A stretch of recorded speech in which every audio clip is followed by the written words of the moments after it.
Wisconsin Elections Commission is continuing to emphasize just how important transparency is as they begin canvassing this week. Taylor Lazenby is live in downtown Madison this morning to explain how this process works and what we can expect in the coming weeks. Hi, Taylor.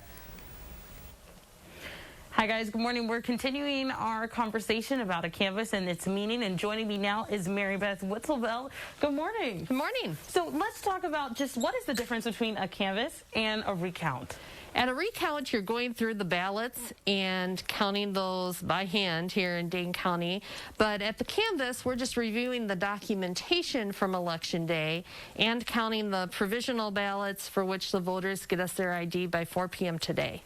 Now, how important is it to make sure that when we're looking at the documentation that everything is being marked out? I know you showed us earlier that there's timestamps showing everything that happened on Election Day.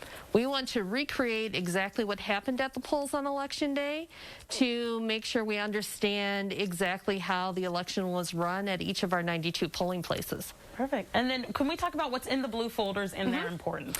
These blue envelopes contain smaller blue envelopes with provisional ballots sealed inside, and it's only if we get that voter's ID by 4 p.m. that we can open that envelope and then count those ballots. So those votes will be added to the official tally by our office and then by the county clerk's office for when the statewide results are certified by the state.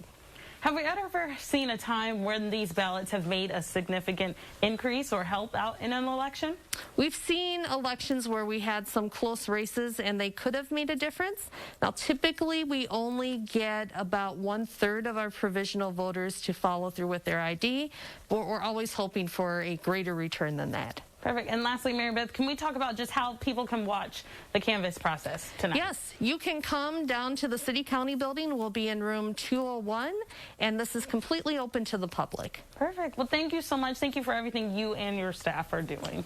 Well, guys, that wraps it up here for us in the City County building. And then as we've been reporting all throughout this election campaign, the Trump campaign will not be able to officially request a recount until this process wraps up. And even then, at this point, it's not expected to change that vote outcome by a lot here in Wisconsin. Reporting live in downtown Madison, Taylor Lazenby, News 3 Now. Important work by our local election officials. Taylor, thank you.